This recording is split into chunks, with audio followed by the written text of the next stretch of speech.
क्या नमो नारायण। कोई नहीं होता। अपने परिवार की रक्षा करना, इससे बड़ा कार्य कोई नहीं होता। भगवान राम ने जो सबसे बड़ी लड़ाई लड़ी,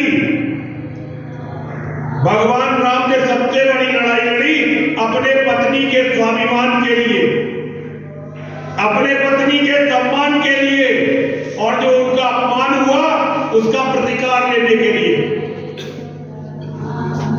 योगेश्वर श्री कृष्ण ने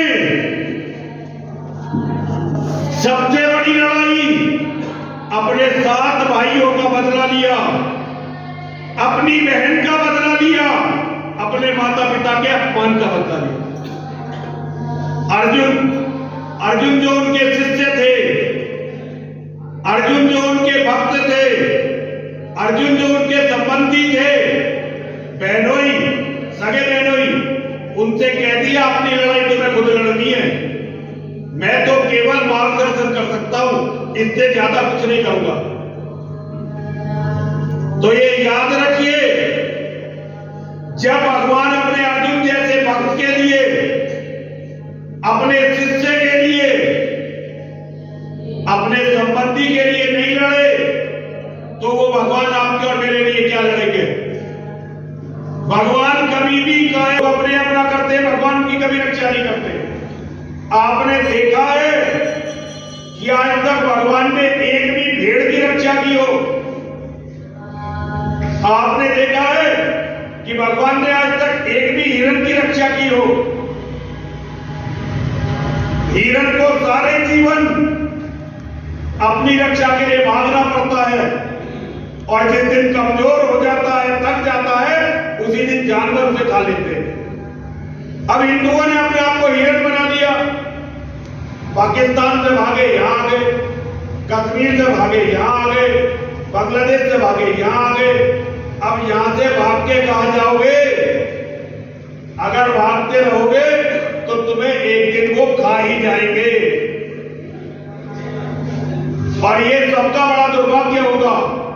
इससे बुरा क्या हो सकता है कि हम जानते हैं कि वो हमें खाने वाले हैं, फिर भी हम अपने बच्चों को उनसे बचाने की चिंता नहीं करते, उनसे बचाने का प्रयास नहीं करते। तो ऐसे पापियों को, ऐसे कायरों को भगवान कैसे क्षमा करेंगे, और किस मुंह से आप भगवान से क्षमा मांगोगे? मेरा हिंदुओं आपसे इतना ही कहना है, पंडित जी ने मेरी बात पूरी कर दी, उन्होंने बता दिया। मेरा यही संदेश है, अपने परिवार को मजबूत बनाइए। ये समझ लीजिए, अब ये तय हो चुका है कि एक दिन हजारों की भीड़ अल्लाह अकबर का नारा लगाते हुए आपके घर के सामने आएगी जरूर। कहीं जाने में 2 साल लग सकते हैं, और कहीं जाने में 20 साल लग सकते हैं, लेकिन वो भीड़ सन 50 से पहले, 2050 से पहले हर हिंदू के घर के सामने पहुंचेगी जरूर। और तब ना तुम्हें बचाने के लिए कोई पुलिस आएगी, ना बचाने के लिए कोई नेता आएगा, ना बचाने के लिए कोई संत आएगा, और भगवान तो आएंगे ही आएंगे नहीं, क्योंकि भगवान की तो कोई बात तुमने कभी मानी ही नहीं। अगर भगवान की बात तुम मानते तो भगवान तुम्हारी रक्षा करते। भगवान ने तो स्पष्ट कहा गीता के माध्यम से कि कोई भी हिंदू युद्ध नहीं छोड़ सकता।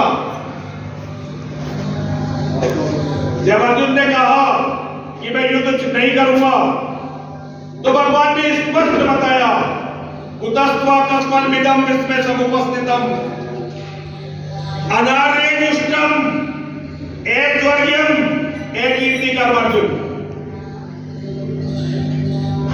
जब अर्जुन ने कहा मैं युद्ध नहीं करूंगा, और ये समझिए गीता अर्जुन के लिए नहीं दी गई थी, गीता आपके और मेरे लिए दी गई थी। अर्जुन तो केवल माध्यम थे और भगवान ने गीता में स्पष्ट कर दिया, जब धर्म पुकारता है तो आर्य को लड़ना ही पड़ता है। जो आर्य ये कह दे मैं नहीं लड़ूंगा तो इसका अर्थ है कि वो आर्य है ही नहीं। आप अपने आप को भगवान राम का भक्त मानते हैं, आप अपने आप को भगवान कृष्ण का भक्त मानते हैं, बाबा परशुराम का भक्त मानते हैं, महादेव और मां का बेटा मानते हैं, तो उनकी किसी भी बात को तो मानिए। हम केवल बकवास करते हैं, उनकी कोई भी बात नहीं मानते। हमारा ऐसा कौन सा देवता है जिसकी हमारे घरों में पूजा? आजकल तो ये साई पाई पता नहीं कौन कौन बैठा दिए तुमने घरों में, ये तो पागलपन है, उन्माद है। वरना हमारे धर्म का ऐसा कोई देवता नहीं है जिसके हाथ में शस्त्र ना हो और हम उसकी पूजा करते हैं। हम पूजा करते हैं महादेव की, जिन्होंने सबसे अधिक राक्षसों का विनाश किया। हम पूजा करते हैं अष्टभुजी भवानी की, हम पूजा करते हैं महाकाली की, हम पूजा करते हैं मां लक्ष्मी की, हम पूजा करते हैं भगवान राम की, कृष्ण की, बाबा परशुराम जी की, बजरंगबली हनुमान की। और ये सारे के सारे योद्धा थे, इनमें ऐसा एक भी नहीं है जिसने अपने शत्रुओं को छोड़ा हो, जिसने अपने धर्म के शत्रुओं को छोड़ा हो। भगवान गीता में कहकर गए हैं, अथ चेतत्वम अहंकारान न श्रोष्यसि विनक्ष्यसि। अरे अर्जुन, अरे मानव, अरे हिंदू, तू झूठे अहंकार के वशीभूत होकर यदि मेरी बात नहीं मानेगा तो तेरा विनाश होगा। और ये कहा अर्जुन के लिए कि अर्जुन मैं तुझे कह रहा हूं युद्ध कर, तूने युद्ध नहीं किया तो तेरा विनाश हो जाएगा। अगर अर्जुन जैसे महामानव का विनाश हो सकता है तो फिर हम किस खेत की मूली है भाई? अगर भगवान की बात न मानने से अर्जुन जैसे महावीर का, जो साक्षात शाश्वत ऋषि नर का अवतार है, यदि उसका विनाश हो सकता है तो हम लोग कौन है भाई? क्या आप में से कोई अपने आप को अर्जुन के बराबर मानता है? अगर आप में से कोई भी अपने आप को अर्जुन के बराबर मानता हो तो हाथ खड़ा कर दो जरा। अच्छा, आप अपने आप को अर्जुन के बराबर मानते हैं? बहुत बढ़िया भैया, चलो आदि की परीक्षा लेते हैं पहले। चलो भैया, इन्हें आप बेटा एक रिवॉल्वर दो और इनसे जरा निशाना लगवा के देखो, एक कबूतर मार लेंगे नहीं मार लेंगे। ये मूर्खता की पराकाष्ठा है। अगर आज कोई व्यक्ति कहता है कि मैं अर्जुन के बराबर हूं, तो ये केवल ये है कि वो ना अर्जुन को जानता है और ना वो खुद को जानता है बेचारा। तो ऐसा व्यक्ति दया का पात्र है, उस पर दया करनी चाहिए।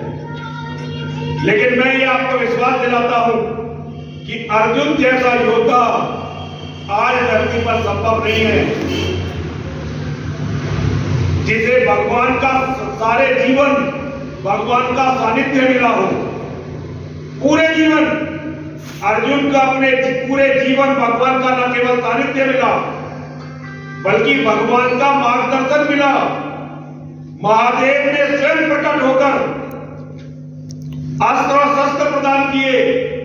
मेरी मां महाकाली अर्जुन को शस्त्र प्रदान करने के लिए साक्षात धरती पर आई। हम लोग कल्पना में भी एक बार अगर महाकाली के दर्शन कर लें तो पता नहीं जीवित बचेंगे कि नहीं बचेंगे, लेकिन अर्जुन को सबकी कृपा प्राप्त थी। फिर भी योगेश्वर ने कहा कि अर्जुन मेरी बात नहीं मानेगा तो तेरा विनाश होगा, और विनाश हो जाता अर्जुन का। इसीलिए अर्जुन ने भगवान की बात मानी और अर्जुन महाभारत के युद्ध के विजेता बने। मैं आपसे कहना चाहता हूं, आप लोग सभी भगवान को मानते हैं, आज से भगवान की बात मानना शुरू करिए। भगवान को मानने से कुछ नहीं होगा, भगवान की बात मानने से सब कुछ होगा। आज से भगवान की बात मानना शुरू करिए, आपकी विजय होगी। आइए जरा सभी 3 बार बोलेंगे मेरे साथ, बोलिए विजय मिलेगा वीर गति, विजय मिलेगा वीर गति, सब महादेव के नाम, सब महादेव के नाम, जीते जी रण छोड़ के जाना, जीते जी रण छोड़ के जाना, वीरों का नहीं काम, वीरों का नहीं काम, विजय मिलेगा वीर गति, विजय विजया वीर गति, सब महादेव के नाम, सब महादेव के नाम, जीते जी रण छोड़ के जाना, जीते जी रण छोड़ के जाना, वीरों का नहीं काम, वीरों का नहीं काम, विजय मिलेगा वीर गति, विजय विजया वीर गति, सब महादेव के नाम, सब महादेव के नाम, जीते जी रण छोड़ के जाना, जीते जी रण छोड़ के जाना, वीरों का नहीं काम, वीरों का नहीं काम। सनातन धर्म की जय हो, सनातन धर्म की जय हो, सनातन धर्म की जय हो। और मैं कहूँगा सनातन के शत्रुओं का आप 2 बार बोलेंगे, नाश हो, नाश हो। सनातन के शत्रुओं का नाश हो, नाश हो, सनातन के शत्रुओं का नाश हो, नाश हो, सनातन के शत्रुओं का नाश हो, नाश हो। अब मैं कहूँगा हम सब सनातन के मानने वालों में आप 2 बार बोलेंगे, एकता हो, एकता हो। सनातन के मानने वालों में एकता हो, एकता हो, सनातन के मानने वालों में एकता हो, एकता हो, सनातन के मानने वालों में एकता हो, एकता हो।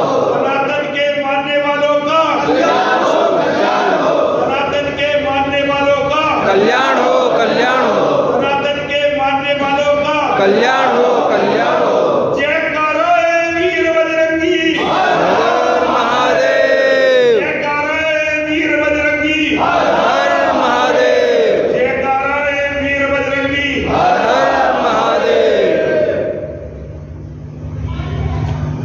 ओजस्वी वाणी के लिए यहाँ बुलाया गया है, जैसा कि पूरे भारत में जो संत समाज है वो सनातन धर्म को फुलाने का काम कर रहा है, जगाने का काम नहीं कर रहा है। वो उनको भगवान श्री कृष्ण का जो योद्धा स्वरूप है उसके दर्शन में कराते हुए एक लवर वाई के रूप में प्रस्तुत किया जा रहा है, उनके चरित्र को दूषित किया जा रहा है।